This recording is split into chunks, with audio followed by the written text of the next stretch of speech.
Students, आज हम लोग NCERT class 7 history chapter first पढ़ने जा रहे हैं। उसका नाम है ट्रेसिंग चेंजेस थ्रू 1000 ईयर्स।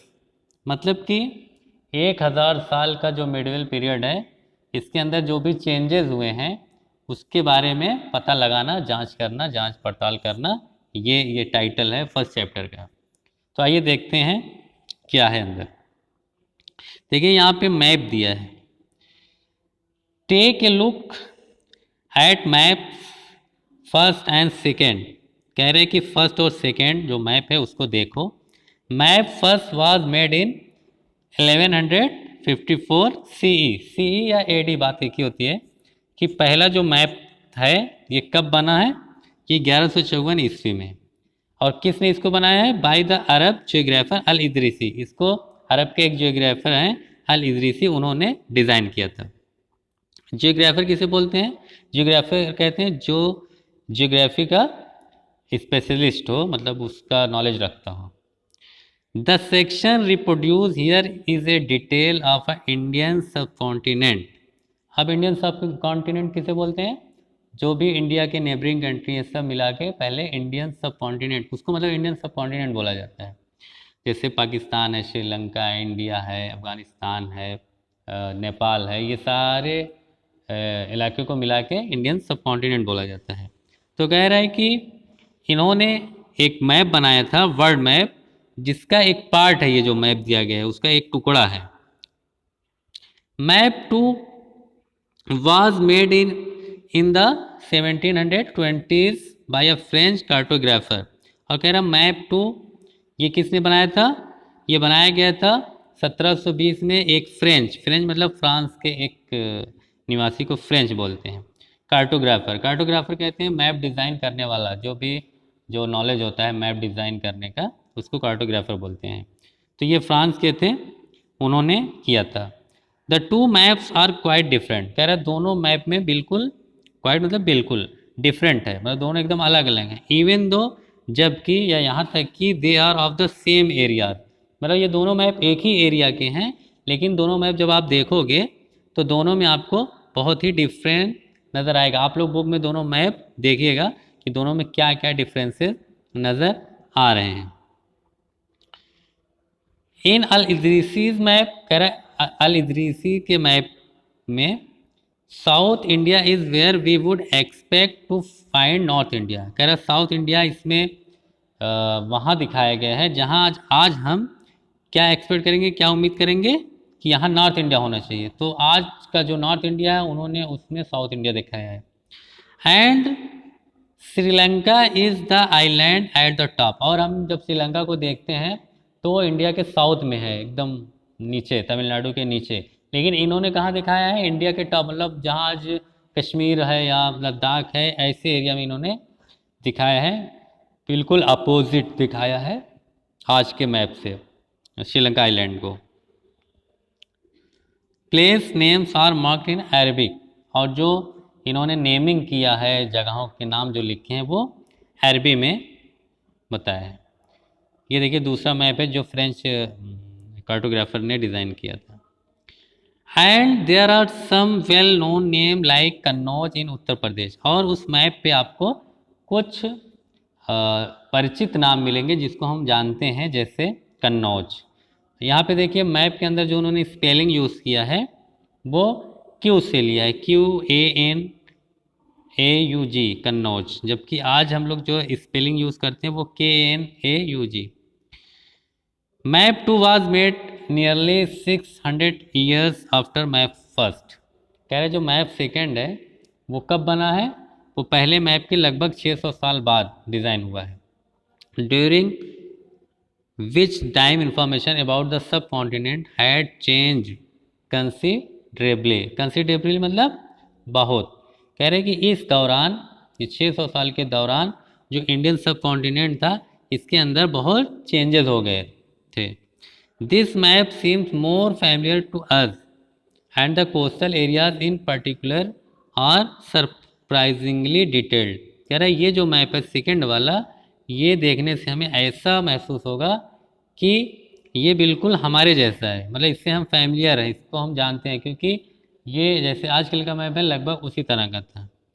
और हम इसके अंदर ख़ास तौर से जब हम इसके कोस्टल एरियाज़ की डिटेल देखेंगे तो हमें बहुत आश्चर्य होगा कि इतना ज़्यादा डिटेल जो फ्रेंच कार्टोग्राफर थे उन्होंने दिया है इंडिया सब कॉन्टिनेंट के कोस्टल एरियाज़ के बारे में। This map was use by European sellers and merchant.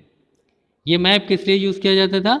जो यूरोप के सेलर थे, सेलर कहते हैं जो नाविक, और मर्चेंट जो तिजारत करते हैं, जो बिजनेस करते हैं, अपना जहाज़ से या नाव से जो सब सामान ले जाते हैं, वो लोग इस मैप को यूज़ करते थे ऑन देयर वोयाजेस। वोयाजेस किसे बोलते हैं? जो समुद्री सफ़र होता है। तो जब वो लोग समुद्री सफ़र करते थे तो कोस्टल एरियाज़ पे उनका शिप या उनका जो भी बोट होती थी वो रुकती थी, तो उसके लिए ये इसमें चूँकि बहुत डिटेल में था कोस्टल एरियाज़ के बारे में, तो ये लोग मैप का यूज़ करते थे। Equally important is the fact that the science of cartography different in the two periods। कह रहा है इक्वली मतलब बराबर है, ये भी जानना बहुत ही ज़रूरी है उस क्या कि the science of cartography deferred in the two period. मतलब ये जो दोनों पीरियड के टाइम में जो मैप बना है वो दोनों अलग अलग है। मतलब जिस तरीके से या जो लॉजिक से मैप बनाया जाता था, जाहिर सी बात है जैसे जैसे टाइम बढ़ता है, टेक्नोलॉजी आती है, नई नई इन्फॉर्मेशन आती है, तो जाहिर सी बात है उसके जो मेथड है कार्टोग्राफी का वो बहुत ज़्यादा चेंज हो जाता है। When historian read documents maps and text, कह रहे जब हिस्टोरियन कोई डॉक्यूमेंट्स को पढ़ते हैं या किसी मैप को या टेक्स्ट को फ्रॉम द पास्ट, पिछले जो गुजर चुके हैं, they have to be sensitive to the different historical background. तो वो बहुत ज़्यादा सेंसिटिव मतलब बहुत सेंस लगाते हैं उसमें, क्योंकि ये अलग अलग बैकग्राउंड के हिसाब से एक ही बात का अलग अलग मतलब होता है। आगे आपको एग्जाम्पल से सारी बातें समझ में आएंगी। ये ऊपर क्या पैराग्राफ में बताया जा रहा है, the context in which information about the past was produce. मतलब किस कॉन्टेक्स्ट में कौन सी बात कही गई। एक ही बात को किसी टाइम पीरियड में किसी और चीज़ के लिए यूज़ किया जाता है और दूसरे टाइम पीरियड में दूसरी बात के लिए यूज़ किया जाता है। तो हिस्टोरियन ऐसा नहीं कि वो एक कॉमन वर्ड को लेके उसको एक्सप्लेन करने लगते हैं, पहले वो समझते हैं कि ये किस टाइम की बात हो रही है, उस टाइम पे ये जो रिकॉर्ड है या ये जो बात कही गई है उस वक्त इसका क्या मतलब था। हर टाइम पे बात का पूरा मतलब बदल जाता है। New and old terminologies. Terminologies मतलब जो भी उसके अंदर टर्म्स यूज़ होते हैं हिस्ट्री क्रिएट कर रिटर्न करने के लिए, जो भी लिखा जाता है हिस्ट्री, तो उसके लिए जो जो टर्मिनोलॉजी यूज़ की जाती है पहले की और बाद की, वो हम लोग पढ़ेंगे। If the context in which information is produce changes with time. कह रहे जो कॉन्टेक्स्ट संदर्भ के मतलब किस कॉन्टेक्स्ट में, इंफॉर्मेशन के कॉन्टेक्स्ट में अगर बात किया जाए तो उसके अंदर चेंज होता रहता है। जो भी इंफॉर्मेशन है वो टाइम के साथ साथ चेंज होती रहती है। What about language. लैंग्वेज के बारे में क्या है, मतलब लैंग्वेज भी बदलती है एंड मीनिंग, और उसकी मीनिंग भी बदलती है। मतलब जैसे जैसे टाइम चेंज होता है तो जो इन्फॉर्मेशन का जो ज़रिया है, जाहिर सी बात है पहले अब आजकल नेट है, उससे पहले कुछ और ज़रिया था इन्फॉर्मेशन कलेक्ट करने का। उसी तरह से जैसे इन्फॉर्मेशन बदल रही है उसी तरह से लैंग्वेज भी चेंज होती रहती है। बहुत सारी लैंग्वेज है, उसके अंदर कुछ वर्ड पहले यूज़ होते थे, अब बिल्कुल वो वर्ड नहीं यूज़ होते, अब नए वर्ड यूज़ हो रहे हैं, ठीक है। और उसकी मीनिंग, उस वर्ड की मीनिंग भी चेंज होती रहती है। Historical records exist in A variety of languages. कह रहा है जो जितने भी हिस्टोरिकल रिकॉर्ड्स हैं ये मौजूद हैं अलग अलग लैंग्वेजेस में, विच हैव चेंज कंसिडरेबली। कह रहा है ये चेंज हो जाते हैं बिल्कुल ओवर द ईयर्स, जैसे जैसे टाइम बीतता है, साल बीतते हैं, ये बिल्कुल चेंज हो जाते हैं। मेडिवल पर्सन फॉर एग्जांपल, कह रहा है एग्जांपल दे रहा है, जैसे मेडिवल पर्सन, पर्सन मतलब पर्शियन कहते हैं पर्शियन लैंग्वेज को, जो आज ईरान जिसको हम लोग बोलते हैं उसकी जो लैंग्वेज उसको पर्शियन बोलते हैं। तो जो मेडिवल पर्शियन थी is different from modern Persian. जो आजकल की फारसी लैंग्वेज है वो पहले की फारसी लैंग्वेज से बिल्कुल अलग है। That difference is not just with regard to grammar. कह रहे हैं कि ये जो डिफरेंस है ये सिर्फ ग्रामर ही में नहीं है, और उसकी वोकैब में नहीं है, बल्कि the meaning of word also change over time, बल्कि टाइम के साथ साथ उसकी जो मीनिंग है वो भी चेंज हो चुकी है। तो स्टूडेंट आज की वीडियो में इतना ही। नेक्स्ट वीडियो में हम लोग आगे के पैराग्राफ पढ़ेंगे। Thank you. अगर आपको मेरी ये वीडियो अच्छी लगी है तो प्लीज मेरे channel social studies with Farhan sir को सब्सक्राइब करिए, बेल आइकन प्रेस करिए ताकि मेरी अपकमिंग वीडियो आपको मिलती रहे। ज्यादा से ज्यादा शेयर करिए, लाइक करिए और कमेंट करना बिल्कुल भी मत भूलिए, क्योंकि आपके कमेंट से हमें मोटिवेशन मिलता है। Thank you.